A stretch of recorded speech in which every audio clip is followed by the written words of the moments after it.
Gracias, Carla, como siempre, gracias a toda la organización de Malva. Y bueno, bienvenidos a todos.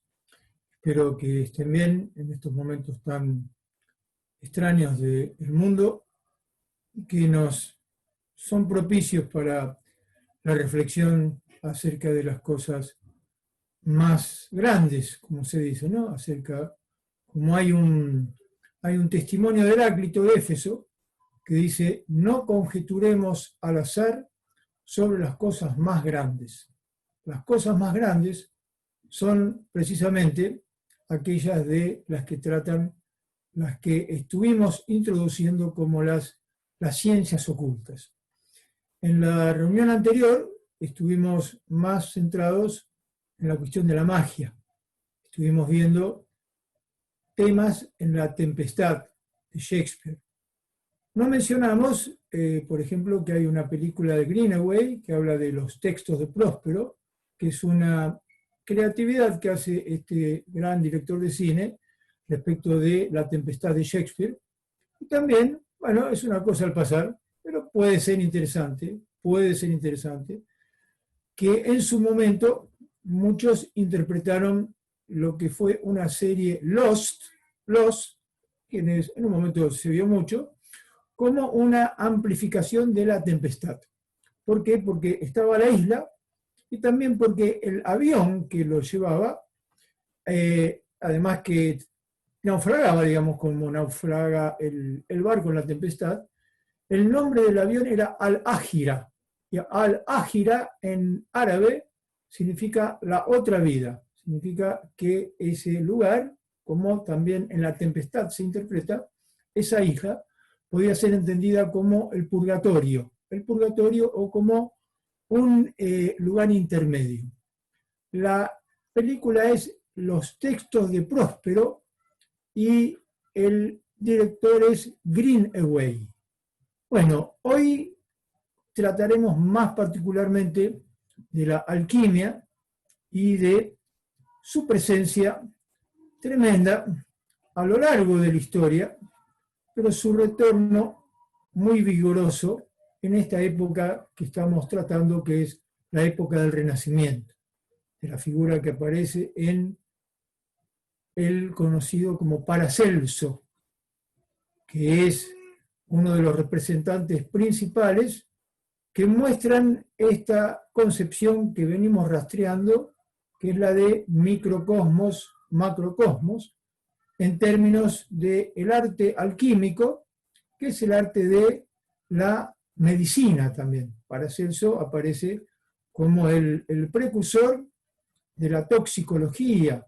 De él vienen algunas denominaciones como el elemento del zinc y muchas otras cosas.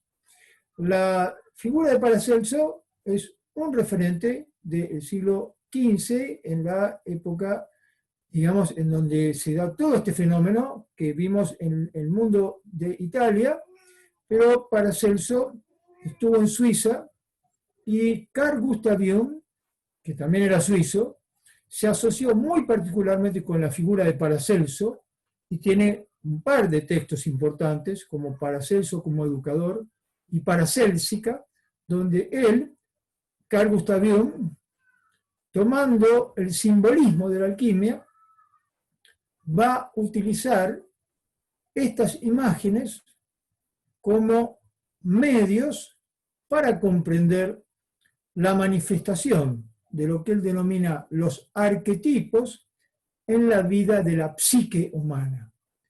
Por eso escribe estos textos como Psicología y Alquimia y Mysterium Conjunctionis.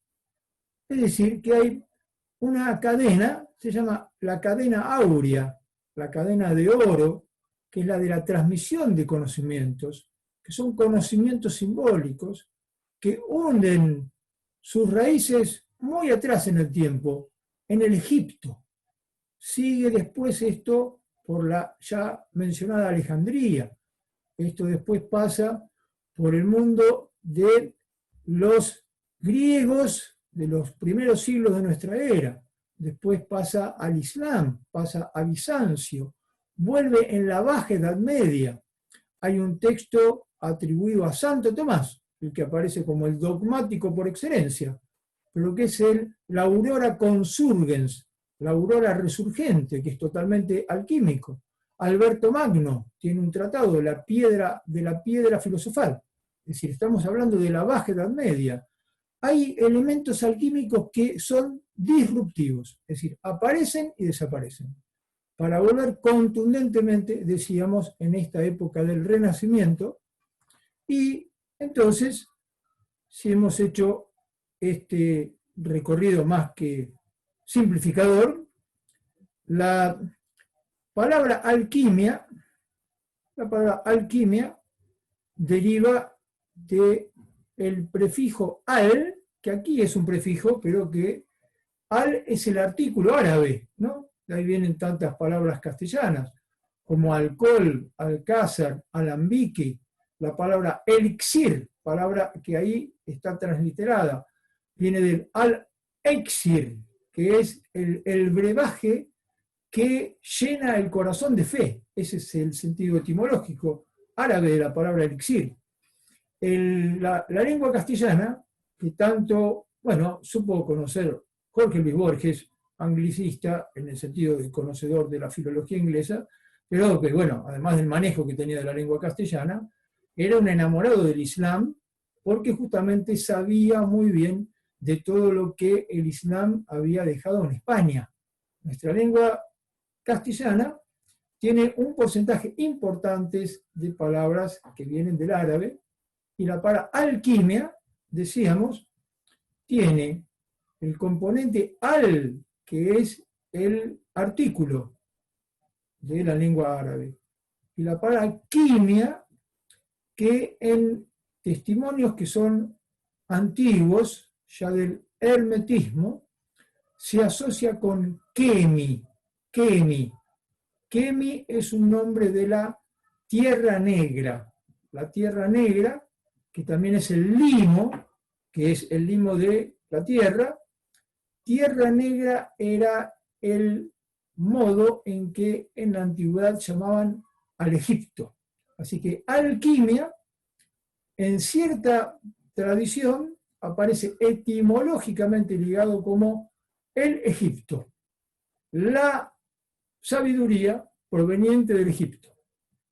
A su vez, como hay una asociación bastante obvia entre la palabra alquimia y la palabra química, la otra etimología igualmente posible es que la palabra química viene de un nombre griego que es hymos, que es como humor, fluido, y ahí indica todo lo que se mezcla.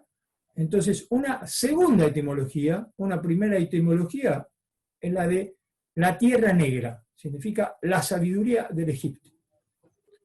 La otra etimología es alquimia, que sería algo así como la mezcla.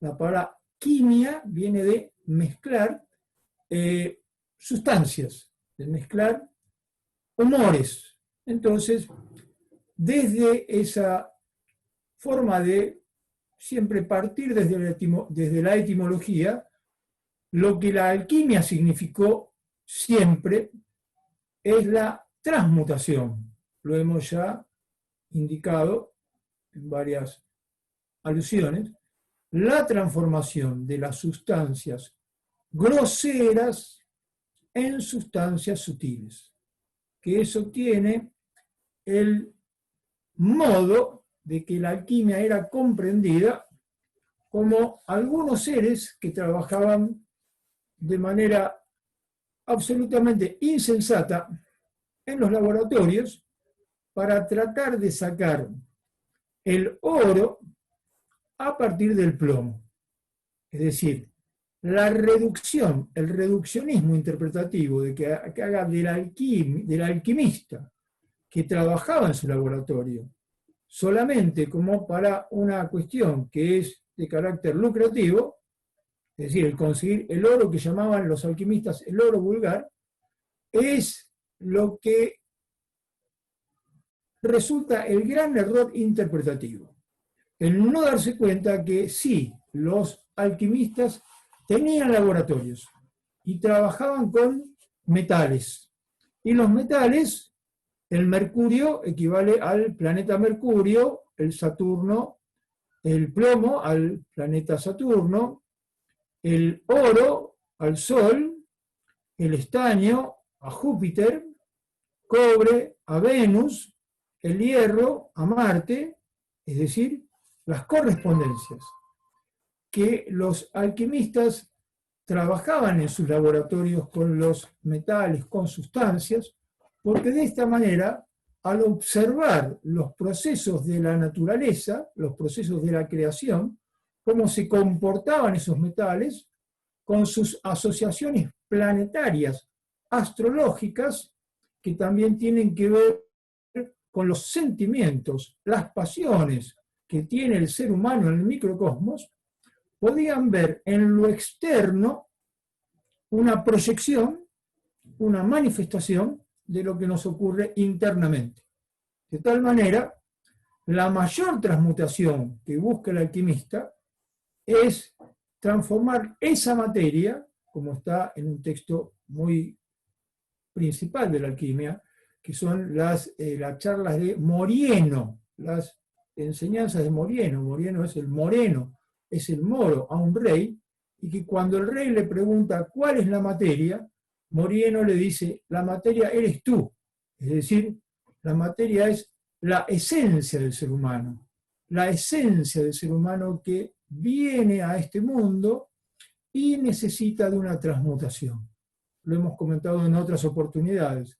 Pero el ser humano como ser de transmutación, como el ser que se va co-creando a sí mismo, co-creando significa que colabora con su creador y con la naturaleza, porque al producir una sustancia que es una materia sutil, que es su propio sentimiento, que es su propio corazón, que es generar el oro a partir de ¿qué? A partir de la oscuridad de nuestro ser, a partir de la materia plomiza, de los sentimientos densos, que aquí hay una facilidad, una manera práctica de percibir en uno, y ahí está la cuestión de lo que es la alquimia interior, psíquica, que tiene que ver con poner la conciencia, la autoobservación, la percepción de sí mismo, para una madurez, pero una madurez que pasa por observar nuestros aspectos oscuros de nuestros sentimientos densos. Es fácil verlos en los demás, más difícil verlos en uno. La operación alquímica es cuando la conciencia que todos tenemos se junta con esta oscuridad que habita en nosotros y al percibirla la va redimiendo para producir lo que en un texto de Al-Ghazali, el gran sabio del mundo árabe, se llama, el título de la obra es La alquimia de la felicidad. La alquimia de la felicidad. El llegar a lograr una plenitud que a la vez es una colaboración con el orden divino del cosmos. Esta que es la gran obra es la que emprende todo ser humano, porque en realidad la vida es alquimia. Todos los procesos naturales que hacemos, todo lo que hacemos al extraer el oxígeno del medio ambiente, todo lo que es la producción que al comer un alimento, todo eso después en el organismo, por una inteligencia cósmica que habita en nuestro cuerpo, se van sacando las sustancias, las proteínas, las vitaminas, se van asimilando. Eso es todo un proceso alquímico de carácter físico. A la vez hay un proceso alquímico de carácter psíquico, que es la maduración de nuestro ser. Que los alquimistas fueron y siguieron siendo seres que observaban en un marco las leyes de la naturaleza al estudiarlo externamente. Y de esta manera, así como con el adagio que siempre recordamos, como es arriba es abajo y como es abajo es arriba, abajo de alguna manera significa en lo exterior, arriba de alguna manera significa en lo interior. De tal modo, podemos ver en el mundo físico, estudiar transformaciones que nos sirven para percibir que también en nuestro mundo psíquico interior, está todo en transformación, está todo en transformación. Entonces, en esta analogía hay una ley que es una ley insondable, de la que no se puede escapar, que como todo es un proceso, lo que no evoluciona, involuciona. No hay vuelta. Nada se queda en su mismo lugar. Lo que no alimentamos con nuestra conciencia, con la luz que en el alquimista es una manifestación que está en nuestro corazón, lo que no es alimentado de esa manera, necesariamente tiene un proceso catabólico. Catabólico es de destrucción. Anabólico, bueno, como se toman algunos para tener más músculo, anabólicos, es el proceso de lo que es el crecimiento, la evolución. Que tenemos procesos anabólicos y catabólicos, eso es pura alquimia, pero el ser consciente de esos procesos, el poder ayudar a la naturaleza, es eso lo que hace de una persona alguien que está en el camino de la gran obra. La simbología de la alquimia es compleja porque trata de procesos que no son explicables como se puede explicar una ley física. Son procesos que cada uno tiene que comprender para percibirlos en su interior. Por eso, principalmente se manejó por imágenes. Por eso, como introducción, antes de hablar de Paracelso y después comentar algo de Newton, vamos a ver algunas imágenes que están en un libro impresionante. Le pedimos a Cristian si puede poner la primera página de esta información, que es el libro del Splendor Solis. Splendor Solis es precisamente el esplendor del sol. Ahí tienen los datos. Habíamos comentado de cómo en esta época, la época en el siglo XV de la imprenta, empiezan los hermosísimos libros de las formas que después los bibliófilos buscarán, y este texto del Esplendor Solis ha sido editado en 1532 y se asocia con un legendario Salomón Trismosin, que míticamente parece haber sido el maestro de Paracelso. Consiste en 22 imágenes, si podés poner por favor la primera imagen. Bien, muchas gracias. Tenemos aquí la primera imagen, en donde todo es simbólico y a la vez tiene un impacto estético. Vean una cosa, ante todo, la imagen principal es la que está recuadrada. Todo lo que es el borde fue incluido posteriormente. El borde es muy bello, tiene pájaros, tiene plantas, pero la imagen alquímica, que es la originaria, es la que está en el cuadrado central. En el cuadrado central, ahí está la imagen de las primeras creaciones de el que fue el que ideó esta serie de 22 imágenes que tratan del proceso alquímico. En esta imagen en particular, vemos justamente el Splendor Solis y vemos la figura de dos soles. El sol superior, gracias por señalarlo, Cristian, que tiene un doble que es el sol inferior. En el sol inferior se ve como este sol, el inferior, no tiene una cara de plenitud, sino que como es arriba, es abajo, claro que sí, pero se ve que lo que está abajo no está en la plenitud. Aquí está la idea de que el sol superior, que equivale al oro, es una manera de expresar lo que es una concepción del ser humano que habla de la doble naturaleza del ser humano. El ser humano tiene una naturaleza celeste y una naturaleza terrestre. La naturaleza celeste es la del espíritu. La naturaleza terrestre es la corporal. La alquimia es la creación de una fusión entre lo material corporal y lo espiritual celeste. Unir nuestras dos naturalezas. Nosotros tenemos nuestros pies en la tierra y nuestra cabeza está como algo que se yergue hacia el cielo. Pero para eso es necesario que el reflejo del sol inferior se despierte.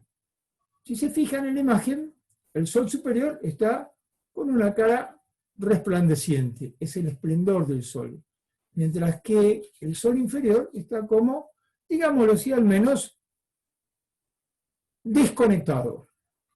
Este sol, en la imagen se muestra que hay una corona que está coronando un yelmo, y el yelmo sigue abajo con lo que es el pectoral. El pectoral indica como una armadura acá, ¿no? Hay muchas imágenes que vienen como de la época también de lo que es desde los caballeros de la Edad Media a lo posterior. Es decir, que en este yelmo que tiene la corona arriba, está la posibilidad de abrir, como en otras tradiciones se habla de los chakras, el Sahasrara chakra es, el chakra que está aquí justamente en la mollera, y de este modo unir una energía que está latente, ¿en dónde?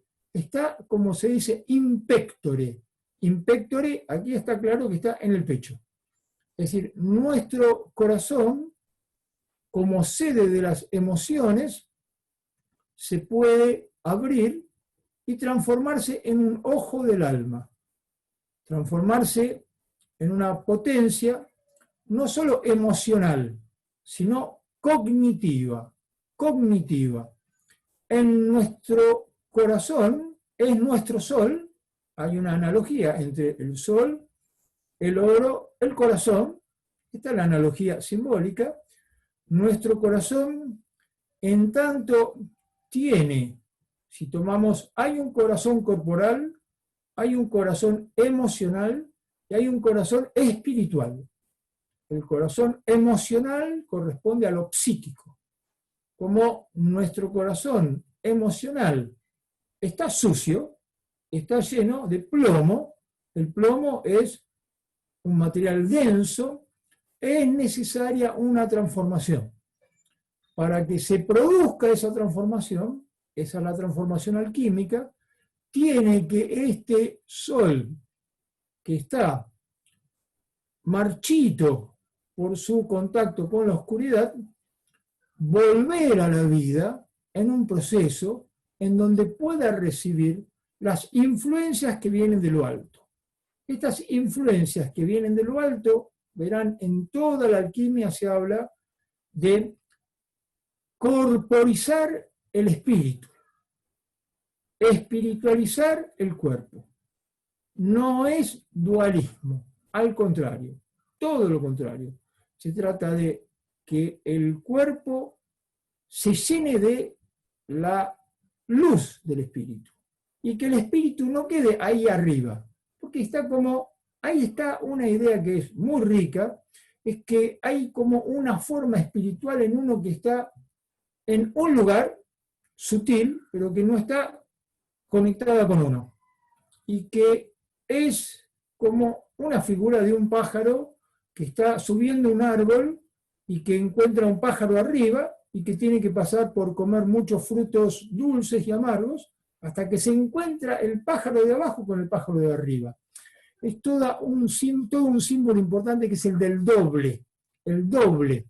Tenemos nuestro yo aquí en la tierra y el doble es el sol que está arriba. Pero en realidad, lo que es más demencial, y hace más interesante la cosa, en realidad no es el que está arriba el doble. El doble es el que está abajo. ¿Qué quiere decir? Nuestro yo pequeño, en realidad es un espejo de un espíritu que tenemos que limpiar ese espejo para que la emoción, nuestro espejo, pueda reflejar más puramente ese espíritu. Por eso la alquimia habla de la fusión.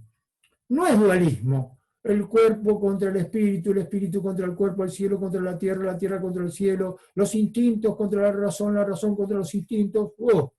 Esa cosa aburrida y que produce lo que se llama el eunuco espiritual. El eunuco espiritual es una castración. Hay castraciones de tipo genital y hay castraciones espirituales. Aquí se trata de unir lo instintivo, emocional, intelectual, que son las funciones psíquicas, con lo corporal y con el espíritu.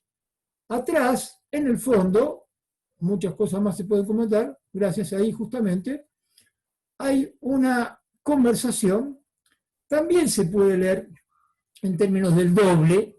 El doble es el que hay una parte de nosotros que sabe, algunos le llaman la dimensión angélica de uno. Hay una parte de uno que es primitiva. Aquí están con un color negro uno, un color rojo el otro. Veremos después que los procesos de la alquimia están asociados con colores, el negro con la llamada putrefactio. Lo hemos comentado cuando hablamos del opus nigrum de Marguerite Yourcenar. La putrefactio, que no suena lindo, ¿no? La putrefacción tiene que ver con el planeta Saturno, tiene que ver con el descenso a los infiernos, tiene que ver con la preparación de la materia, tiene que ver con lo que Jung llama el encuentro con la sombra. Ahí empieza el proceso. Si no se desciende, no se puede ascender. Si uno no se encuentra con sus propias inmadureces, para decirlo, es medio tierno decir inmadurez, se puede decir de miserias o cosas más oscuras todavía, que todos los tenemos. Es claro, cuanto más las vemos afuera, menos las vemos en nosotros. Fíjense que el título que tiene esta imagen es Arma Artis, que significa armas del arte, los instrumentos del arte. Eso es lo que trata todo el Splendor Solis. Tenemos que tener, para hacer la gran obra, es un saber, valga la redundancia, operativo. No es un misticismo espiritual idealista, digamos, es decir, de como imaginarse un mundo bueno en el que somos todos buenos o cosas así, que nunca existió en la Tierra ni existirá. Es la comprensión de que en la Tierra siempre existieron el deterioro, la locura, la violencia, y que eso está dentro de nosotros. Y que algo desciende, eso es el ser humano, desciende el ser humano con su luz, que es el espíritu, para iluminar la materia. Es decir, ese sol que está abajo está como en lo oscuro, está en lo no visto. Por eso, en la conversación que tienen el personaje vestido de negro y el personaje vestido de rojo, se habla de las dos fases de la alquimia, que son, la primera es la negredo, la negritud, y la última es la rubedo, la rojitud. La rojitud, la expresión no suena muy lindo, pero es el rojo del azufre. Se llama la obra en rojo, la obra que ha culminado, llegando a lo que se llama también el cinabrio. El cinabrio aparece también en la alquimia de la China esto. es una piedra, como una piedra que se encuentra solamente en montañas muy frías, muy altas, que es durísima, como una especie de diamante rojo, ¿sí? Entonces, lo que se está mostrando ahí sugestivamente es de cómo, cuál es nuestra condición, la de estos dos soles, nuestra dimensión espiritual que no está unida a nuestra realidad emocional. Y atrás, el encuentro entre una parte de nuestra alma con otra parte que tiene un conocimiento, que le está relatando cuáles son los modos, cuál es el camino, cuáles son los procesos. De vuelta a la idea de que todo está en proceso. La segunda imagen, por favor, si la podemos pasar, también del Splendor Solis, nos muestra, de vuelta, el marco es de carácter posterior. Aquí lo que se muestra es clave en la llamada coniunctio oppositorum. Coniunctio oppositorum, en latín, pero se entiende, es la conjunción de los opuestos. Opuestos que al estar en conjunción no son opuestos que son contrarios, donde un contrario niega al otro, sino que son opuestos complementarios. Aquí como lo masculino y lo femenino. Como lo que es arriba, ven el sol y la luna. La imagen tiene muchas referencias, damos las más simples. Se trata de hacer una conjunción entre lo que es el elemento lunar, tiene que ver con la plata, el elemento solar tiene que ver con el oro, son análogos a lo que en la cosmología de la China taoísta son el yin y el yang. La conjunción de los opuestos aparece muchas veces en un símbolo que es el mercurio hermafrodita. El mercurio hermafrodita es el que es hermafrodita no por ambigüedad, sino porque ha integrado lo masculino y lo femenino. Ha integrado el cuerpo con el espíritu. Ha integrado el alma con el espíritu. El alma aparece en esto que queremos ahora tratar de precisar mejor. ¿Qué es lo que se entiende por alma cuando se la diferencia de espíritu? Aquí está muy claro en los testimonios de la alquimia. Hay una diferencia entre alma y espíritu que después se va perdiendo en el lenguaje, pero que las tradiciones la tienen clarísima de que son dos niveles distintos de nuestro ser. Hay que fusionar lo psíquico, que equivale al alma, que es mercurial, con el espíritu, que es el azufre rojo. En esta conjunción, lo que se ve en la alquimia, que es lo que puede poner nervioso a más de uno, y que a Jung le sirvió justamente a partir de la década del 30, cuando se encuentra con este texto de la alquimia oriental, que es el secreto de la flor de oro, que tiene un montón de elementos increíbles de la tradición oriental. Él empieza a transitar todo el encuentro con las imágenes alquímicas y se da cuenta que son variables. Significa que no hay nunca una ecuación. No es como que si dijéramos, se puede decir, el mercurio siempre representa el alma y el azufre siempre representa el espíritu. Pero los alquimistas corren a veces las claves. ¿Para qué corren las claves? Para que nuestra mente, saben que nuestra mente mecánica asociativa es una cárcel. Entonces, como nos quieren llevar a comprenderlo por nosotros mismos, en nosotros mismos, en algunos textos está corrido. lo que se llama el ánima es lo más, llamémoslo así, más sutil. Y lo que es el espíritu es lo menos sutil.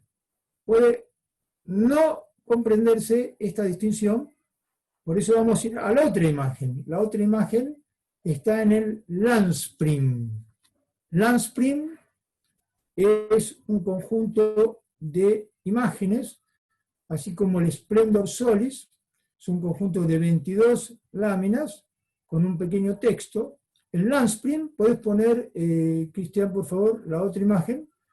El Landspring es un conjunto de textos, de imágenes, perdón, con muy pequeños textos que fueron desarrollados hacia el siglo XV en la Alemania del Norte por un personaje del que poco conocemos, que fue Landspring. Hago un paréntesis de carácter práctico bibliográfico con Soledad Constantini, esta querida amiga y socia en la empresa en el sentido del emprendimiento, la obra de la editorial El Hilo de Ariadna. Comenzamos principalmente con una revista que tuvo volúmenes monográficos, es decir, dedicados a ciertos temas. El volumen 5 de la revista El Hilo de Ariadna, que hemos desarrollado con Soledad hace ya años, en el 90, trata todo sobre la alquimia y estuvo al cuidado del doctor Bernardo Nante, nuestro gran amigo también, que es el gran estudioso aquí en la Argentina y en el mundo de la obra de Carl Gustav Jung y de sus fuentes. Por eso, al que quiera tener una buena aproximación, en la ficha damos más materiales, pero lo recuerdo, una buena aproximación a la alquimia puede ir al Facebook de El Hilo de Ariadna, no es una propaganda, es algo práctico, y allí hemos dejado de libre acceso, las revistas, que son realmente tesoros de los que estamos orgullosos, y el volumen 5 pueden encontrar todas estas imágenes del Landspring comentadas por Bernardo Nante, ¿sí? Así que si quieren verlas todas, pueden ir a ese material, ¿sí? Aquí, ¿qué es lo que vemos? Vemos un ciervo y vemos un unicornio. Y están en un bosque. Esto, como otras imágenes del Landspring, muestran la constitución de la que estuvimos hablando, que es, el ser humano está compuesto de un cuerpo, de un ánima en latín y de un spiritus. El cuerpo es la materia en su estado más denso. De vuelta, no es malo eso, es la materia en el sentido de cómo hemos descendido a esta hermosa tierra. El alma, aquí representada por el ciervo, es nuestra psique, nuestra vida psíquica. Ahí están nuestros sentimientos, nuestros pensamientos, nuestros deseos, todo lo que es nuestra vida psíquica. Y el unicornio es el espíritu. El espíritu es un misterio. El espíritu es invisible, es inmanifiesto.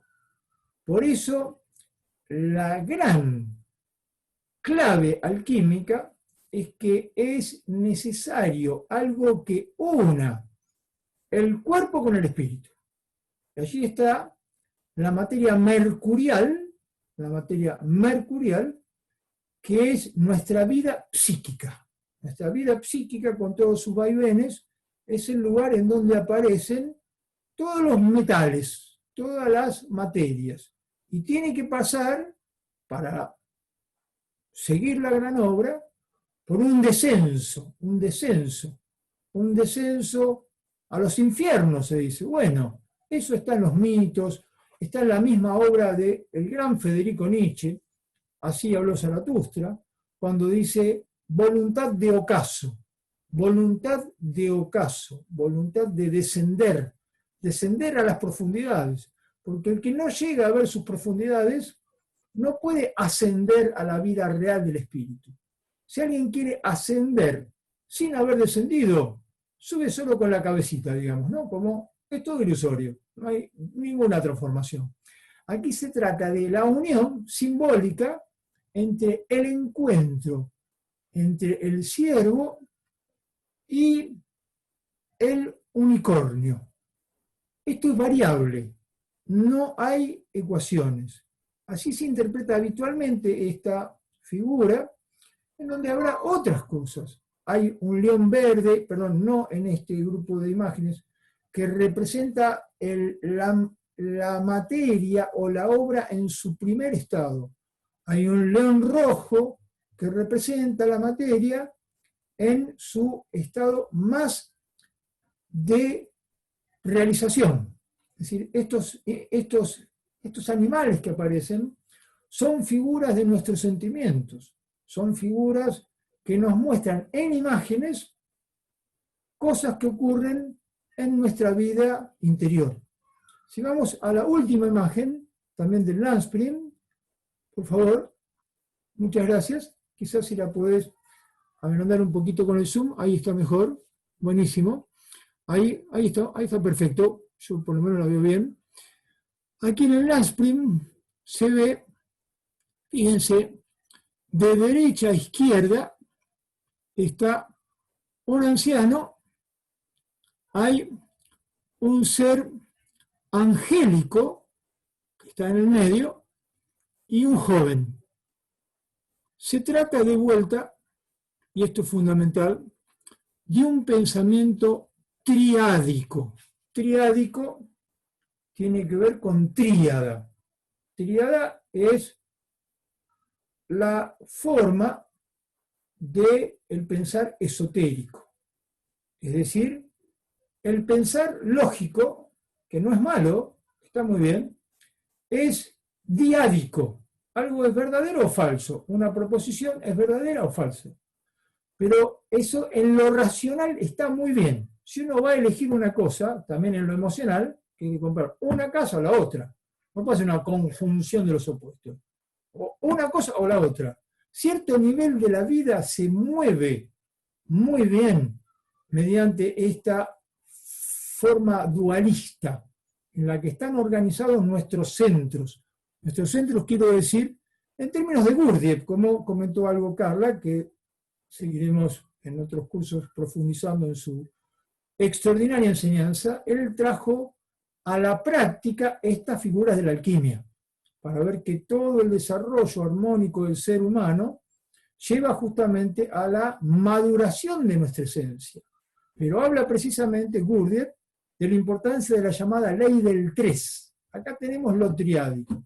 Fíjense, el padre no tiene que ver con la interpretación cristiana del padre acá. El padre es el cuerpo. El ser alado es el ánima, es la psique. El hijo es el espíritu. El padre hay una figura en que el padre se come al hijo. Aparecen en la alquimia figuras de filicidio, digamos, figuras de incesto, que son simbólicas. Lo que se está mostrando es cómo entre los dos tiene que estar este ser alado, que lo alado se asocia con lo angélico, y el ángel, ¿qué es? El ángel es una fuerza que une justamente el mundo divino con el mundo humano. Hablamos de una jerarquía angélica. Entonces, cada uno se asocia aquí, bueno, en la obra de Henri Corbin, que hemos mencionado, dice, en lugar de alma, hablemos de ángel. El ángel, ¿por qué? Porque es el que une, es el que dice lo que piensan los hombres, se lo dice al plano divino. Y es el que en sueños le lleva a los hombres las voluntades, llamémoslo así, de los dioses. La unión, justamente, está centrada en el desarrollo de nuestra alma, en el desarrollo de esto que une, que está en el medio. nuestra alma es nuestra psique. Esto es lo principal, insisto en ello. Alma puede asociarse con cosas metafísicas, el alma después de la muerte. No es ese el sentido, es un sentido práctico. Toda nuestra vida psíquica ocurre ¿en dónde? En nuestra alma. Es una manera de decirlo. La palabra psique en griego significa alma. Nuestra psique o está muy tomada por las reacciones de las influencias del mundo material, y entonces somos como meros autómatas, o puede estar más cerca de algo más sutil y también operar en la materia. Ahí está la cuestión. No se trata de que se va al espíritu y se fue, como cierta visión mística que lo que quiere es escaparse del mundo. Acá nadie se quiere escapar del mundo en la tradición alquímica. Se quiere espiritualizar el cuerpo, corporizar el espíritu, que el espíritu descienda y que se encuentre. Por eso es triádico. Es fundamental esta figura de la psique como el lugar en donde vivimos. Vivimos en nuestros estados psíquicos. Te agradezco las imágenes, si querés lo podés quitar o dejar, si quieren. Bueno, seguimos entonces. De estas imágenes pasemos algo a una mención, bueno, de lo que ha sido el extraordinario Theophrastos von Hohenheim, que nació en 1493 en Suiza, murió en 1541, y que fue él mismo quien se puso el nombre espiritual de Paracelso, siendo Celso un importante médico latino del siglo II después de Cristo. La obra de Paracelso, que ha escrito mucho, hay una selección de textos, bueno, en Editorial Ciruela, después la damos en la ficha, en Editorial Ciruela hay una buena selección de los textos esenciales de Paracelso y una introducción de Carl Gustav Jung. Paracelso ha desarrollado toda una cosmovisión basada en la relación fundamental de la época. Esto es lo esencial en la cosmovisión, vemos cómo se reitera, entre lo que es el macrocosmos y el microcosmos. De cómo en el microcosmos, que somos cada ser humano, se van reuniendo los elementos de tierra, aire, fuego, agua, y que de la buena mezcla de esos elementos, de una buena química, se puede ir produciendo, y Paracelso fue fundamentalmente un médico. Ahí está la cuestión. Ahí está una realidad que es fundamental. La medicina, y quizás hoy más que nunca se puede ver esto en el mundo, la medicina ha sido siempre una sabiduría tradicional, en el mundo de la antigua China, en el mundo de la India, en el Ayurveda, en el mundo antiguo de Grecia, la medicina hipocrática, ¿sí?, que trabaja con los 4 elementos, y habla justamente de la clasificación entre coléricos, flemáticos, melancólicos y sanguíneos, con los 4 elementos. Igual Paracelso tomará eso. Significa que la salud del cuerpo y la salud del alma tienen que ver con su relación con el espíritu. Allí está la idea, que es principal, de que la medicina es una función de lo que es el ser que es mediador entre las fuerzas que vienen de nuestro creador. Paracelso habla en estos términos, y las fuerzas que están en nuestra materia corporal. Hay un texto de Paracelso de muy interesante lectura hoy, se puede leer en la página Ars Gravis, la citamos en la ficha, arte grave, arte fuerte, es una página de Raymond Arola, muy interesante, de alquimia, y es el texto de El Tratado de las Enfermedades Invisibles. El Tratado de las Enfermedades Invisibles.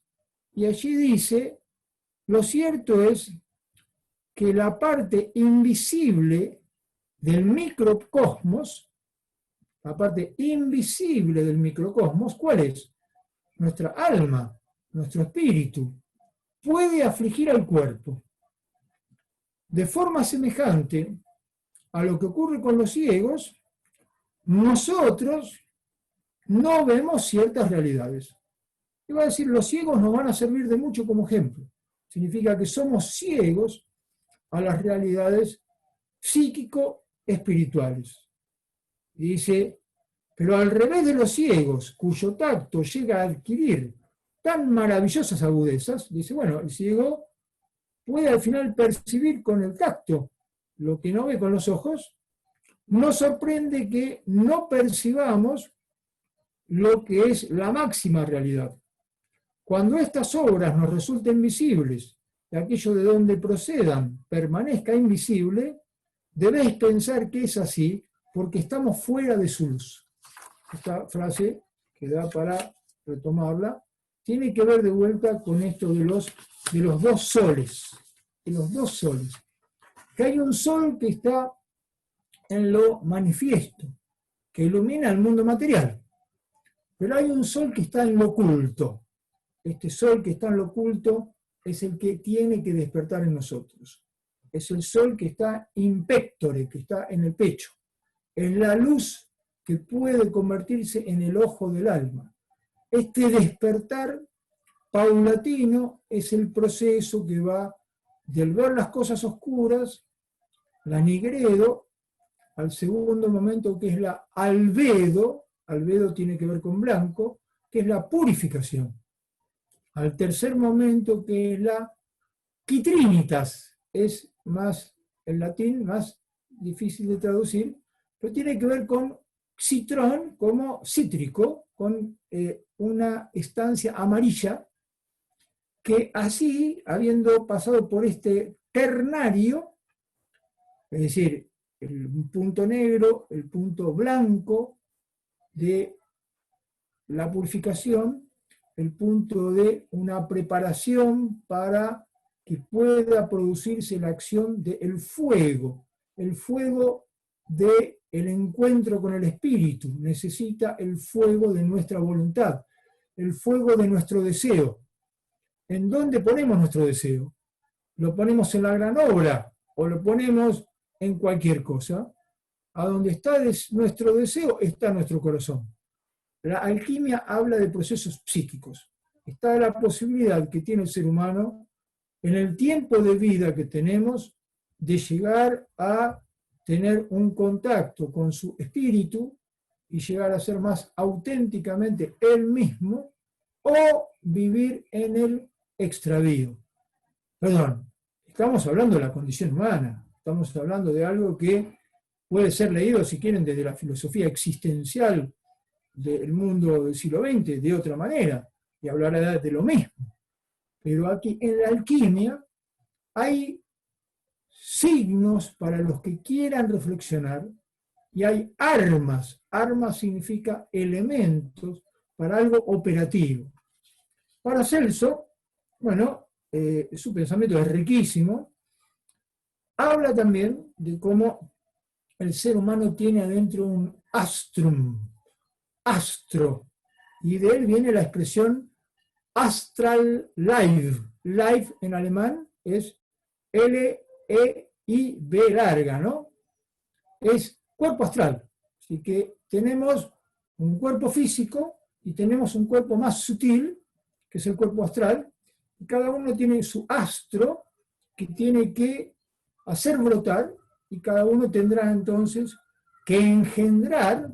Por eso el corazón es equivalente al atanor alquímico, que es un horno, que es como el vaso hermético, que es como el alambique, que es allí donde se produce, tiene que haber cierta temperatura. ¿Vieron? Así como el agua hierve a 100 grados. no hierve a 70 o a 80, no es que uno le pone a hervir y dice, bueno, ya me cansé, ya me aburrí, me voy. Bueno, así es, no se completa el proceso. Si llega a hervir, digamos, si llega a producirse esta calcinatio, se dice calcinación, es como que si llega a este astrum que está adentro de nosotros, a unirlo, fusionarlo, fijarlo, nuestra parte emocional, nuestra parte corporal, muy pegada en el sentido de que está la parte emocional muy dependiente de lo corporal. No es hablar mal del cuerpo, al contrario, significa el alma se tiene que volver activa, activa, significa psíquicamente activo. Entonces, todo lo que sea el cuerpo se va a mover más, se va a mover mejor, no es que desprecio el cuerpo. De esa manera, en esta reunión se está preparado para la regeneración. La regeneración es el encuentro con esta otra dimensión que vimos, que es el componente del azufre rojo. El azufre rojo es algo que hay que producir por un anhelo, es el deseo que nos lleva hacia lo alto.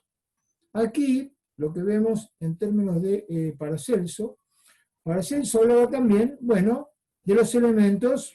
La tierra está representada por los gnomos, el agua por las nereidas, el aire por los silfos, el fuego por las salamandras. ¿Qué queremos decir? Que en todos los cuentos de hadas, como también en Sueño de una noche de verano, se está hablando de los elementos de la naturaleza, es decir, como elementales, como fuerzas. Entonces, de vuelta, esta visión de microcosmos no es que somos un sujeto cerrado, condenado a nuestra historia personal, nuestros condicionamientos y aguántatela.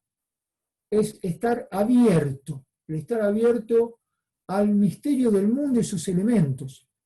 Y de esta manera, también en Paracelso está la concepción de que Dios, el creador, porque Paracelso habla de que todo lo que es el cosmos es el producto de una inteligencia divina, y es un médico, dice que no es el médico el que cura, sino que es la potencia de la regeneración que está en uno, la que cura, que viene de Dios. Dice algo muy extraordinario, que sería muy interesante tratar de comprenderlo. Bueno, los que sepan de medicina, que lo comprendan para este momento. Dice que Dios no creó ninguna enfermedad que no tenga un remedio. Algo muy extraordinario. Que Dios en su sabiduría ha creado en la naturaleza lo que él llama, Paracelso es el que se reconoce como iniciador de la toxicología. La toxicología, ¿no? Tiene que ver con lo tóxico, con los venenos. Él dice que existe un ens veneni, un ente del veneno, pero que según cómo se lo use, ese veneno se puede transformar en un remedio. Es decir, que sea veneno o que sea remedio, depende de la dosis, pero como se utilizan incluso el veneno de las serpientes para algunos tratamientos. Entonces, este personaje Paracelso, que nació bajo el sol en Escorpio, bueno, tiene que ver en lo simbólico, por eso lo asocio, ¿sí? Es el que llegó a conocer los secretos de la regeneración. Hay un texto muy corto, muy lindo. Lindo es una palabra un tanto frívola al hablar de una cosa así tan simple y profunda. Me estoy refiriendo al texto de Borges, que es La Rosa de Paracelso. ¿Sí? La Rosa de Paracelso está en uno de los textos que Borges, el último texto que editó, de cuentos, que es justamente el que lleva el título La memoria de Shakespeare. Tiene que ver con mucho de lo que tratamos en este curso. En este texto, en este conjunto de cuentos, son cuentos textos pequeños. Bueno, en La Rosa de Paracelso hay una imagen extraordinaria, son 4 páginas, se leen un ratito. Hay un discípulo que lo va a ver a Paracelso y lleva una rosa y le pide a Paracelso, porque dice, yo sé que usted puede, es el gran Paracelso, usted conoce los misterios de la regeneración, yo sé que usted puede quemar esta rosa y volverla a la vida. Entonces tienen una discusión con Paracelso.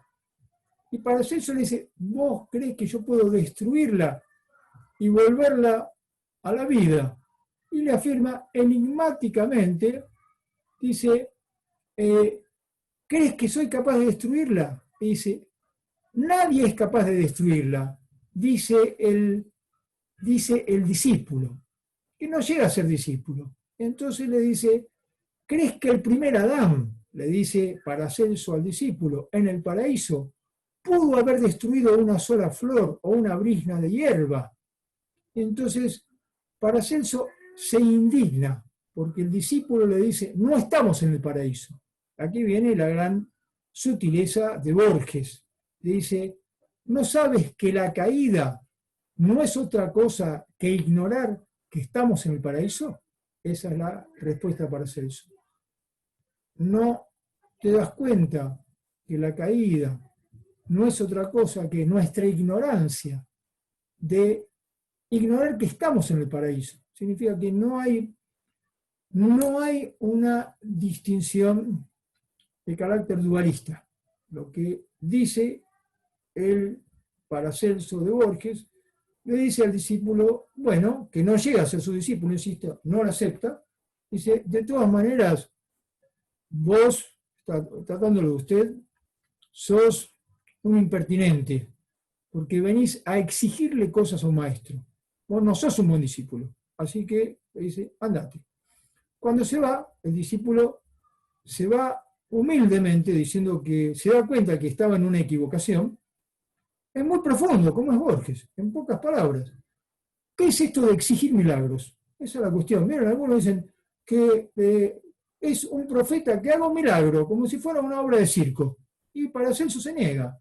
Cuando se va el discípulo que había quemado la rosa, Paracelso mueve las cenizas y la rosa vuelve a resurgir. Tenía el secreto de la regeneración. No lo quiso hacer como una obra de circo. ¿Sí? Esta realidad, que es la realidad de la regeneración, es el secreto de la vida en el sentido que la vida está continuamente regenerándose, es el gran tema de todos los alquimistas para hacernos notar que la vida es alquimia. Seamos conscientes o no. Podemos abrir los ojos o cerrar los ojos. Abrir los ojos es ver qué es lo que ocurre en nuestra psique, qué es lo que ocurre en nuestra alma. Y de esta manera, no individualmente, como seres aislados, sino encontrarse con lo que se llama el alma del mundo, encontrarse con la realidad de los otros seres humanos, sino de qué sentimientos hablamos. Esta visión justamente del ser humano unido a la humanidad, unido al alma del mundo, es propia de la operación alquímica, y es esa la que, para terminar esta presentación, está también en la obra del gran científico que fue Isaac Newton. Aquí estamos pasando del mundo de Paracelso, que nació en el siglo XV, murió en el siglo XVI, al de Newton, que ya es bien característico del siglo XVII. Él es contemporáneo de John Locke. John Locke, el filósofo que inicia la idea de la libertad en el mundo inglés, con el que tenía una relación de amistad. Él es contemporáneo de Descartes. Él es el punto que se reconoce como previamente a él fue la obra de Copérnico, la obra de Newton marca la modernidad. Marca la modernidad y marca el espíritu de la ciencia. No obstante, a partir de la edición de Betty Teber Dobbs, en 1940, se vio, en términos cuantitativos, que si Isaac Newton escribió unos textos de más de 3 millones de palabras, así es la forma en que lo cuentan los filólogos, más de 1,5 millones de esas palabras fueron dedicadas a la alquimia. Y los Principia Mathematica, que son la manifestación de la atracción de la gravedad, que es lo que marca un antes y un después en la historia de la física. Hay un mundo pre-newtoniano, hay un mundo newtoniano, hay una física newtoniana, así como hay un nuevo paradigma de la física, que es la física cuántica, pero Newton es la modernidad. Pero a la vez, esto es lo grandioso, eso es lo que recuperó la buena investigación del siglo XX en la hermenéutica de lo sagrado, que es esta dimensión de lo simbólico. Newton era también un alquimista. Él vivió más de 85 años, fue un practicante de la alquimia, fue alguien que se curaba a sí mismo porque desconfiaba de los médicos mediante operaciones mercuriales, y este Newton, como lo comenta, se puede leer, Mircea Eliade, el gran estudioso de las religiones, dice, citando la óptica de Newton, desarrolló muchos estudios sobre la luz que también será estudiada por Goethe también, ¿no? La refracción de la luz. La luz no tiene color, pero es el origen de todos los colores.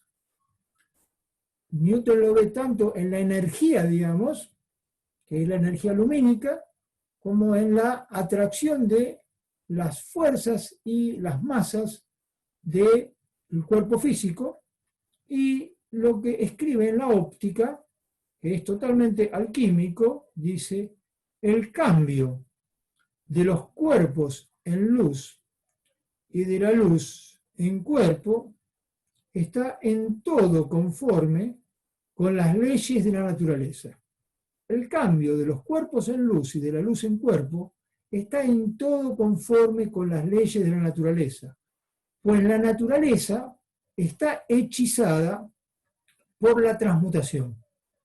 Pues la naturaleza está hechizada por la transmutación. Hay un hechizo es una magia, que es la naturaleza misma, y la naturaleza está en continua transmutación. Que él ha sido un estudioso de una curiosidad increíble de buscar lo oculto y también ver cómo en lo manifiesto operan leyes que vienen desde una inteligencia superior. Por eso, si se leen incluso textos de los Principia Mathematica, al hablar de la atracción de los planetas en el sentido de la gravitación, él utiliza términos bien físicos, pero si se ve, está hablando de atracciones que tienen que ver cómo lo semejante, lo desemejante, las formas que habíamos visto de las figuras de los opuestos complementarios, de cómo lo semejante también conoce a lo semejante, de cómo los opuestos complementarios en una erótica, hay una erótica de las fuerzas cósmicas, ¿sí? Que él la describe matemáticamente en los Principia Mathematica, pero la describe simbólicamente en sus escritos alquímicos. Para terminar, poder abrir el diálogo un poco más hoy, que es la última reunión, leo algunos textos de los escritos alquímicos de Newton, en donde, por ejemplo, al hablar precisamente de las transformaciones, ¿sí? Dice, el texto es el plomo filosófico. Te recomiendo que los cuerpos permanezcan sumergidos en nuestras aguas hasta que se desprendan hacia el fondo de los recipientes las llamadas cenizas negras. Se estará produciendo una corrupción de la materia de la que puede extraerse el llamado plomo del filósofo, que se encuentra bajo el signo de Saturno. Fíjense, aquí está haciendo una descripción de la primera fase de la gran obra, que es la nigredo, la negritud, por eso este rasgo de las cenizas negras que se extraen del plomo filosófico, que es filosófico, ¿por qué? Porque no es el plomo vulgar. El plomo se asocia con Saturno. Saturno también se asocia con la melancolía, como está en la obra de Durero, ¿sí? Aquí aparece como en la medida en que este plomo, que es nuestra materia densa, concretamente nuestros sentimientos oscuros, están atrapados en una cárcel que es la de Saturno. Aquí, cuando esto comienza, viene la preparación de la materia. Por eso aquí estamos en la primera fase. Para que se produzca la transmutación, tiene que prepararse la materia. La preparación de la materia es más difícil que los otros procesos. ¿Qué significa preparar la materia? Lo decimos prácticamente, de manera psíquica, como nos enseña la enseñanza de Gurdjieff, como nos enseña la psicología de las profundidades de Carl Gustav Jung. Yo puedo tener todo tipo de sentimientos, estados de oscuridad, estados de emociones negativas, estados de apegos que nos generan una gran pérdida de energía. Ahora, ¿qué pasa si yo tengo un recuerdo de mí mismo? Esta es la expresión. Recuerdo de mí mismo significa que soy autoconsciente. En ese momento yo estoy preparando la materia. Lo que hasta el momento me tenía preso, un sentimiento oscuro, al ser tocado por una conciencia de luz que no es mía, es algo que viene del espíritu, que viene de la luz del universo, ese plomo, y tenemos cosas en nosotros que son un plomo, lo digo en el sentido más burdo, más concreto, se transforma en una materia. Deja de ser el plomo que nos encarcela para hacer nuestra posibilidad.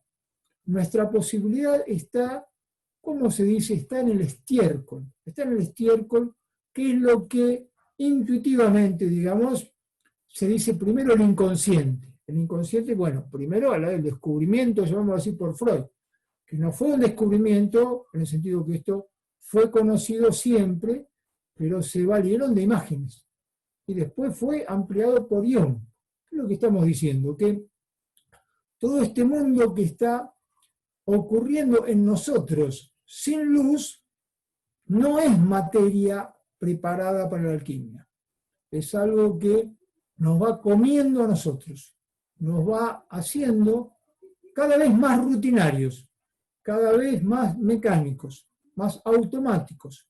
Si se llegara a cerrar el plomo en nosotros, nuestro corazón, que es nuestro sentimiento, ya no podría volverse oro, porque quedaría totalmente atrapado en una cárcel saturnina. Aquí lo que está diciendo Newton es cómo es necesario soportar este primer momento del plomo filosófico, porque en esta preparación de la materia se pasa de la primera fase a la segunda fase. Así, entonces, la figura que aparece aquí, bueno, está en otro texto de él, cuaderno alquímico y dejo algo más de tiempo para poder conversar entre todos. Dice, todo lo que empieza lento se irá acelerando. Todo lo que empieza lento se irá acelerando. Esto es un adagio alquímico que dice, lo habíamos visto, creo, festina lente. Festina lente es apúrate lentamente.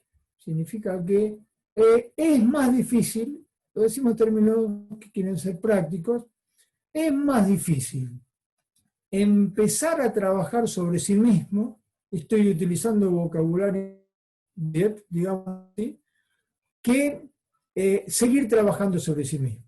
¿Qué significa? Que la preparación de la materia es que hay un cambio de actitud. Uno no vive solamente sus sentimientos y pasiones como, ay, lo que me está pasando, sino que hace un encuentro, hace una conjunción de los opuestos. Es la luz de la conciencia, así como en el cuerpo hay una fuerza que es la que cura. ¿Vieron? Uno tiene una herida e inmediatamente se van a cicatrizar. Eso es algo increíble. Eso es algo para asombrarse. Lo damos por sentado. Bueno, cuando falta la coagulación, cuando falta la sangre, ahí ya nos resulta, lo damos menos por sentado. Así como hay una fuerza curativa en el cuerpo, una fuerza curativa en el cuerpo, hay una fuerza curativa psíquica. Esa fuerza que llama la vis curativa, que está en el cuerpo, también está en la psique, y esa fuerza es nuestra conciencia, que es luz y es vida. Es la emanación de este sol. Por eso, en lo que dice, todo lo que empieza lento se irá acelerando. Dice, escucha estas palabras. Dice, soy Mercurio, la flor poderosa, soy digno del mayor honor. Me amargan el sol, la luna y Marte, mis trampas son numerosas. Soy compañero de Saturno para los días con Venus. Soy emperatriz entre reinas, soy madre de espejos. Bueno, hace una conjunción de los opuestos. Entonces aquí está hablando de el Mercurio de los filósofos. El Mercurio de los filósofos es el Mercurio como la amalgama, es decir, como ese ser alado que veíamos antes, ¿recuerdan? En la imagen de Lamspring, que es el que une el cuerpo con el espíritu. El Padre con el Hijo tienen que estar reunidos por algo angélico. En nosotros está la posibilidad, esta es la alquimia psíquica, de la que participa el verdadero alquimista. Hubo alquimistas con laboratorio y alquimistas sin laboratorio. Alquimistas sin laboratorio, como la obra de Carl Gustav Jung, que aplica este simbolismo a nuestra vida psíquica. Pero el mensaje es muy claro. En nosotros hay algo que está en proceso. Podemos acompañar ese proceso con nuestro ser, con nuestra conciencia, con abrir los ojos, o podemos ser parte pasiva de ese proceso. Esto es lo que, de alguna manera, dicen todas las ciencias llamadas ocultas, esotéricas, porque hablan de la interioridad del ser humano. Así que bueno, queríamos, lo hicimos un poco rápido esta última parte, pero tenemos ahora tiempo, es la última reunión, para, Carla, como vos te parezca, abrir el diálogo, como vos quieras, yo no tengo apuro, Muy bien. me quedo en casa, así Vamos que... a quedarnos unos minutos más, entonces, quien necesite dejar la clase antes, yo voy a dejar de vuelta por las dudas para quienes llegaron un poquito tarde a la reunión, el link del próximo curso del profesor Pinkler, que inicia el 16 de julio. Es parte también de este mismo ciclo de las fuentes de la sabiduría en la mística, la filosofía y el arte. Bueno, paso a las preguntas entonces, vamos a ir por orden tal como aparecieron. Leonor pregunta, ¿se podría decir que el conocimiento alquímico fue el contexto epistemológico para el descubrimiento de las leyes de la física y no una ruptura? Digamos, eso yo no podría decirlo en términos generales, sino en términos particulares de cómo eso operó en la persona de Isaac Newton, ¿sí? Isaac Newton, como muchos de los científicos de la época que estuvimos viendo, tenía una visión de la vida asociada con la religiosidad, en el sentido fuerte del término, y con el estudio de las fuerzas de la naturaleza. Entonces, en el caso de él, la comprensión de cómo eran conducidas por fuerzas invisibles estos elementos de la alquimia fueron paralelos, no sé si previos, pero sí paralelos a ver cómo hoy opera en el mundo físico. Así que lo que podemos ver es que hay muchos otros estudios, porque hablan de, digamos, de cómo hay el paso de un universo finito a un universo infinito en la época de Copérnico, el paso de una física mecánica, ¿sí?, a una física que es la física newtoniana. Entonces, cuando se estudia la historia de la física, nadie va a decir que esta alquimia es la condición epistemológica para el descubrimiento de la física. Pero si vemos la obra de Newton y estudiamos la obra de Newton, y eso se puede leer muy bien en la historia de la religión de Mircea Eliade, del volumen 3, después damos la cita si quieren, él muestra justamente de cómo la inspiración de Newton fue fundamentalmente alquímica. Lo que pasa es que los escritos de Newton los escritos alquímicos de Newton se ocultaron por un tiempo porque querían los sucesores de Newton que se acepte la teoría newtoniana y tenían problemas teóricos de carácter físico. Entonces no quisieron hasta el siglo XX, es decir, 200 y pico de años más tarde, publicar los textos alquímicos porque eso hubiese manchado la memoria de un gran científico. Ese es el tema de justamente esta separación. Así que en la persona de Newton es, tal como vos comentás, una condición epistemológica para el descubrimiento de las leyes físicas, que para él no están desligadas de las leyes psíquicas y espirituales. Así que bueno, es como para profundizar. Martina hace dos preguntas. La primera es, ¿cómo son los orígenes de la alquimia en Argentina? ¿Es a través de la masonería que ingresa? Y pregunta, ¿qué bibliografía recomienda? Bueno, aquí en la Argentina hay una historia importante del ocultismo. Se puede ver el texto de Lugones, la figura de Lugones, las fuerzas extrañas, ¿sí? Y principalmente en la Argentina hubo movimientos que tienen que ver con finales del siglo XIX, que son del llamado ocultismo, que son tanto, como lo hemos mencionado, como la teosofía y la francmasonería, que en realidad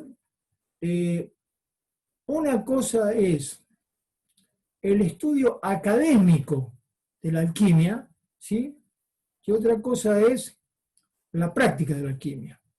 Por ejemplo, nuestro gran maestro y amigo, que es el doctor Francisco García Bazán, que es el gran conocedor del esoterismo, pero es investigador principal del CONICET, es decir, conoce y hizo libros enteros sobre el desarrollo de las transmisiones herméticas. Aquí en la Argentina no es que haya habido, por lo menos patentemente, una rama importante de la alquimia, pero sí distintos tipos de esoterismo que se pueden rastrear, por ejemplo, en el sur solar. Habíamos hablado de la obra de Ascui, que tiene un libro precioso que es la poesía y el ocultismo. Aquí, en la actualidad, Bernardo Nante es quien manifiesta un conocimiento alquímico sin laboratorio, porque sigue la obra de Jung. Hay que recordar que la primera vez que se tradujo Jung al castellano, eso es muy bueno recordarlo, de que lo que es habla hispana y lo que es la Argentina. La Argentina fue la primera edición de Jung en habla hispana que estuvo cerca de Victoria Ocampo. Hizo la traducción de tipos psicológicos. La primera traducción al castellano de René Guénon la hizo Astivera, el maestro de García Bazán. Entonces, en la Argentina hay mucho de conocimiento académico acerca del esoterismo, y hubo también distintas tendencias del esoterismo, como se puede ver en Lugones, y también en la relación de otro tipo que tiene Leopoldo Marechal. En Leopoldo Marechal también hay un gran esoterismo. Y el que tiene una relación ambigua con el esoterismo, es un tema interesantísimo, es Roberto Arlt, en otra dimensión más popular, ¿no? Porque vieron Roberto Arlt como el astrólogo de los Siete Locos, tenía una relación ambigua, porque estaba muy fascinado por el esoterismo, y a la vez decía, tiene textos que tendrían que ir la policía a sacar a todos los de la Sociedad Científica Basilio, ¿vieron? Es decir, y también el gran esotérico, lo dejamos en último lugar, pero porque es el primero, fue Sul Solar, ¿no? Y Sul Solar, es decir, que en todos ellos, por lo que yo comprendo, perdón, lo que digo es parcial, hay que investigarlo y ratificarlo, hay ciertas fuentes esotéricas asociadas con francmasonería, teosofía, cierta forma del rosacrucismo, ¿no? De la que es la continuación las órdenes inglesas con las que estuvo en contacto Sul Solar. Entonces, es una cosa muy interesante la historia del esoterismo en la Argentina, lo dijimos ligado a la literatura, pero aquí hubo movimientos, y hay movimientos, bueno, el lugar de la masonería, que está en la calle Perón, o la Escuela Teosófica Argentina, muestran que aquí hubo una larga tradición del esoterismo occidental, ¿no? Eso es lo que puedo decir, y habría que estudiar particularmente el tema del desarrollo de la alquimia aquí en la Argentina, amén de lo que acabo de decir, estas manifestaciones en la literatura, ¿no? Perfecto, Leandro. La segunda pregunta de Martina es, Sí. ¿se puede interpretar como un modo de alquimia las tradiciones chamánicas? Bueno, es todo un tema que es lo que se entiende por chamanismo.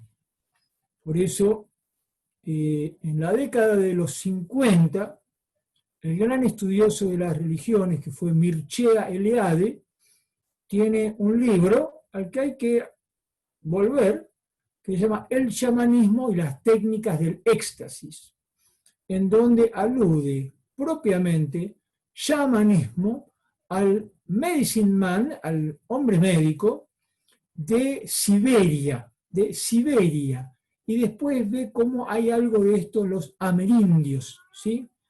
De tal manera, la palabra chamán es más análoga a la de magia en el sentido noble del término, como aquella persona que se vincula con las fuerzas invisibles, espirituales de la naturaleza. En otro sentido, como el chamán también es un médico, se puede analogar con un alquimista. Pero yo no haría esa total, digamos, identificación. ¿Por qué? Porque actualmente hay un poco de uso y abuso de la palabra chamanismo, ¿sí? Aquí en el Malva dio una clase muy esclarecedora, un gran amigo que estudia el chamanismo, Nicolás Pichón River, que justamente mostró en términos de el chamanismo que viene del Amazonas, ¿sí? Para situar los fenómenos. Porque si no, en el sentido amplio, sí, alquimia hay muchas cosas. Por eso, si el chamán transforma a alguien con la medicina, es un proceso alquímico, está bien. Pero yo reservaría, perdón, es una forma de estilo, ¿no? Por favor, reservaría los términos, ¿no? Para ver la especificidad. Es decir, ¿qué es lo que tiene de específico el chamán, ¿no? Eso es lo que se me ocurre decir, no es nada más que algo de una interpretación Carolina mía. consulta, ¿toma algo de estos conceptos la homeopatía?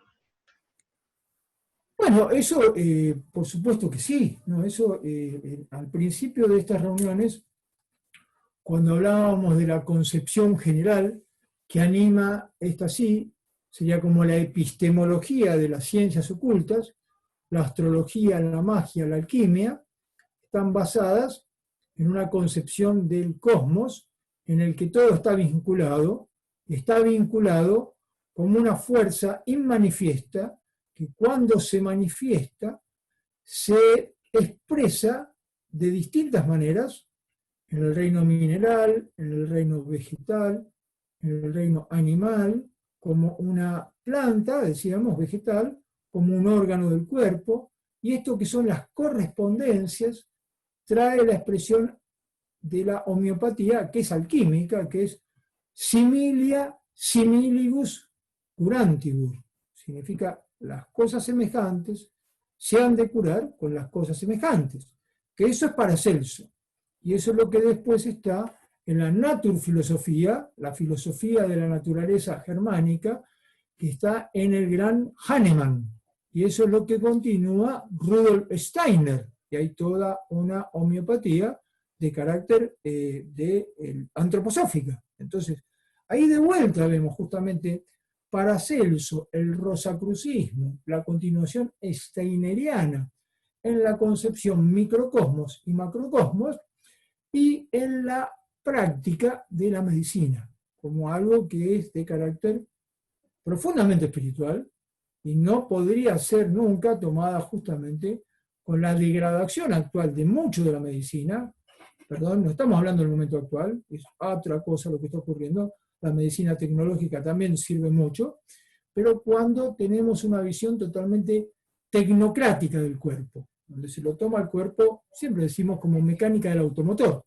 La homeopatía no lo toma así. Cura lo corporal a partir de lo sutil.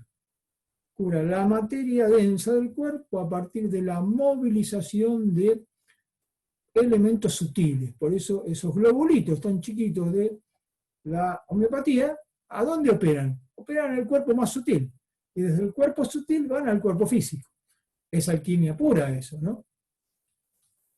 No se me ocurre a mí, eso sí, eso es algo que en cualquier investigación se van a encontrar con esto. ¿Sí? Santiago consulta, menciona que le queda una duda, porque en varias fuentes leyó que es Plutón el que encarna al negro, lo sombrío y lo invisible.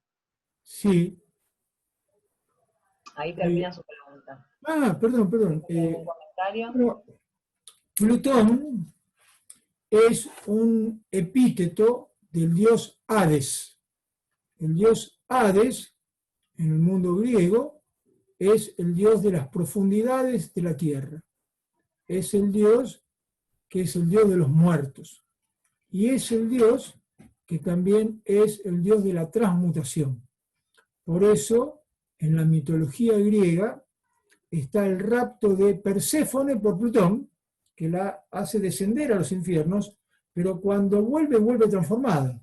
Y está el descenso en la mitología de Eneas, en la Eneida, de Odiseo, en la Odisea, que desciende a la morada de Plutón. Entonces desciende a la muerte, ahí está la cuestión.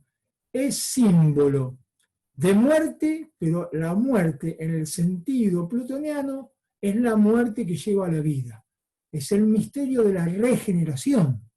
Otra cosa es la muerte en vida, que es la cristalización saturnina. Son dos cosas distintas. ¿Qué pasa? Cuando se descubre el planeta Plutón, se le pone justamente el nombre de Plutón. Y es muy curioso todo el descubrimiento del planeta Plutón, porque no era visible con el telescopio, sino que fue por una inducción, se dieron cuenta, por un esquema justamente newtoniano, que para que estén funcionando ciertas masas de cuerpos astrales en torno del Sol, tenía que haber un planeta en este lugar. ¿Se comprende? No se lo veía con el telescopio. Y después se comprobó con el telescopio. Es decir, que se lo conjeturó. Y Plutón, el planeta Plutón, como ocurre en la astrología, que es la astrología simbólica, tiene también las características del dios al que le da el nombre, como Venus, de la diosa Afrodita. Y el planeta Plutón tiene que ver con, en la simbólica astrológica, por favor, es el que rige Escorpio. Y Escorpio tiene que ver con la sexualidad, con la muerte y con la transformación. Y Plutón significa el poderoso. Entonces, Plutón tiene que ver con lo oscuro, claro que sí. Pero en lo oscuro, alquímicamente, está la regeneración. Por eso los procesos plutonianos, como los actuales, como se ve en la conjunción Saturno-Plutón, que estuvo en enero del 2020 y sigue actuando, es que el proceso plutoniano es de transformación. Pero también tener un proceso plutoniano en la mano, perdón que lo que digo es feo, es que a uno se queda sin la mano. Es decir, como un paciente crítico puede mejorarse o puede morirse. Es decir, Plutón es la muerte como transformación. La muerte es una transformación, pero para el mundo se fue del otro lado. Pero Plutón es también el poder morir antes de morir. El poder de la regeneración del que habla el cuento de Borges, La Rosa de Paracelso. ¿Vieron? Tiene el poder de pasarla de la vida a la muerte. Todo eso es el simbolismo extraordinario de la dimensión de lo plutoniano, ¿sí? Así que es lo oscuro, da temor, pero allí está la posibilidad de la transmutación. Perfecto, Leandro. Ya estamos un poco pasados de hora. Si te parece, hacemos una pregunta más y dejamos las que quedaban para la ficha. ¿Cómo no? Tanto Irene como Fernando querían ver si podías ampliar un poco las diferencias entre alma y espíritu. Bien, bien. Eso es, si quieren verlo, está en el texto de Carl Gustav Jung, que es Psicología del Espíritu. Está el problema de cómo las palabras alma y espíritu con el tiempo se volvieron casi sinónimos. Como dijo Borges, me gusta recordarlo, los sinónimos son un invento de las profesoras de castellano, decía Borges, para dar con mayor cultura. ¿Vieron? En castellano queda mal repetir la palabra. Lo que quiso decir, como en toda ironía hay un conocimiento profundo en Borges, que si dos palabras son distintas, es que en origen significaban algo distinto. Si no, no habría dos palabras.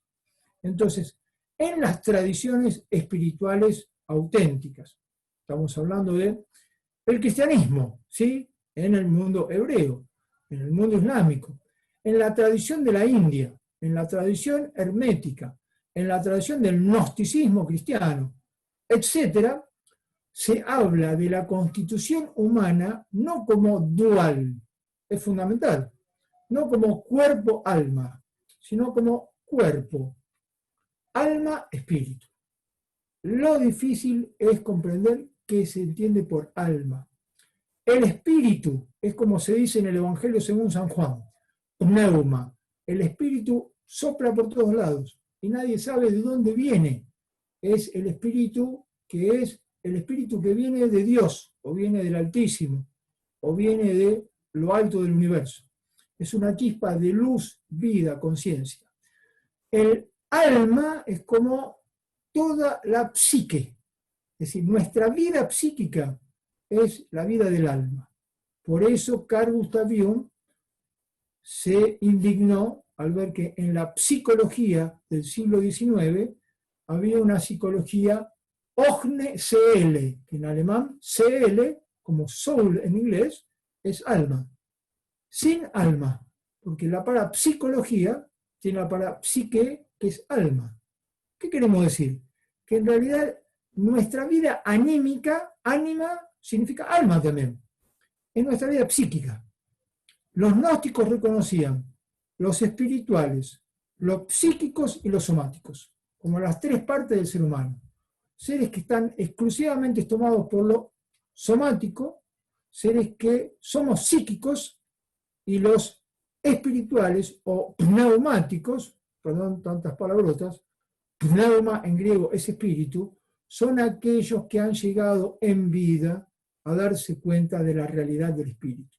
Es decir, toda la diferencia es que el espíritu es inmanifiesto, no tiene manifestación, es invisible.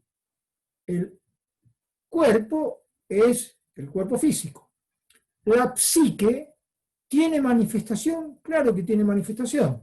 Tiene manifestación en sentimientos, pensamientos, deseos. Esos sentimientos, pensamientos, deseos están en el medio, entre lo corporal y lo espiritual. Lo que muestra Jung, lo llamado arquetípico, es de cómo en el alma, en los sueños, en las imágenes simbólicas, hay como chispas del espíritu, que son como manifestaciones espontáneas de la dimensión espiritual, que es invisible, aparece como imágenes simbólicas en la psique. Significa que algo en nosotros, que viene desde lo alto, nos está llamando, pero no nos puede llamar directamente. Nos llama por voces que aparecen en nuestra psique. De vuelta, psique y alma en esta distinción es lo mismo. Lo que pasa es que hay una parte, el alma es muy grande, hay una parte que está muy pegada a lugares bajos y es plomiza, y hay una parte del alma que es alta y sutil y es el oro. Por eso las fases de la alquimia es que dejar de estar situados en nuestra parte plomiza, que está en la cárcel de Saturno, dicen algunos textos, y aproximar el alma al esplendor del sol. Esto es el viaje que está en el alma, en nuestra vida psíquica. Nuestra vida psíquica es muy concreta, es lo que nos ocurre. ¿Vieron? Como cuando se dice, lo importante es estar bien psíquicamente, es estar bien del alma. Ese es el sentido bien concreto de la palabra, que hay que profundizar para verlo, pero si se comprende, es bien neto lo que se quiere decir. La distinción es triádica en tres: cuerpo, psique, espíritu.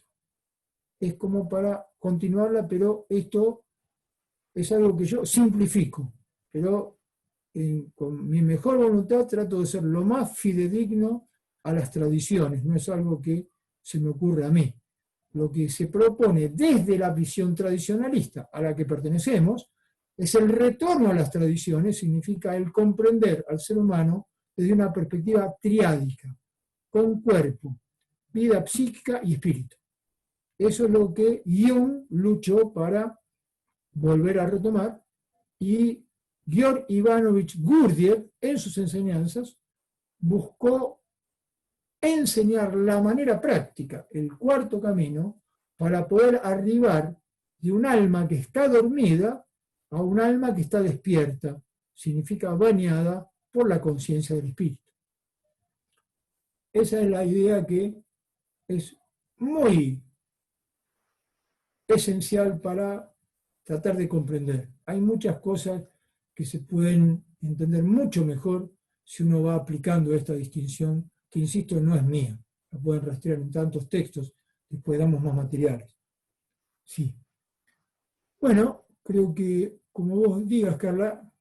Ya... Bueno, sí, hay varias preguntas más, así que si les parece, para no retrasar también la vida cotidiana de todos los presentes, los saludamos aquí. Les vamos a ofrecer, si quieren habilitar las cámaras, nos quedamos un segundito más para saludar al profesor y los esperamos entonces el jueves 16 de julio para el próximo seminario en torno a las enseñanzas de Gurdjieff.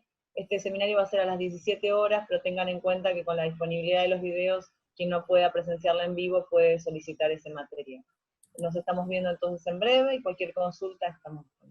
Muchas gracias. Bueno, les agradezco mucho, los saludo, no sé si se ve, les veo las caras, una cosa linda de verdad de ver todos estos cuadraditos que aparecen ahora en Zoom, es una magia moderna que tenemos ahora, y veo algunos que no son conocidos, saludo a todos.